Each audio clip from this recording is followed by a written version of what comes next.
X এর মান দেওয়া আছে, আমাকে রুট এক্স বের করতে হয়েছে। তাহলে এখানে আমাকে অবশ্যই এ প্লাস বি হোল স্কয়ার সূত্র ফেলাইতে হবে, তবে স্কয়ারটা এইদিকে নিয়ে আসলে রুট হয়ে যাবে। তোমাদের এটা চিন্তা ভাবনা করতে হবে। আমরা এভাবে লিখবো যে দেওয়া আছে দিয়ে এটা লিখবো। দেখার পর আমাদের উদ্দেশ্য হলো রুট এক্স নিয়ে আসা। ওইদিকে এক্স আছে থাকলো, এই 11টাকে ভাঙায় নেবো। এই 30টাকে দেখো 530 লেখা যায় না, আর এখানে আমি 6 নিলাম আর এখানে আমি 5 নিলাম। 5 আর 6 যোগ করলে কত হয়? 11। মেসিং হয়েছে।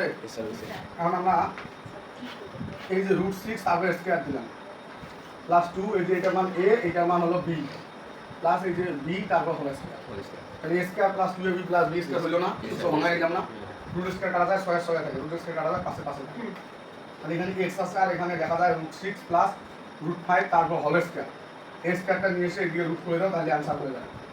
তাহলে √x = √6 প্লাস 1/√6 প্লাস √5। বুঝতে পারছো কি?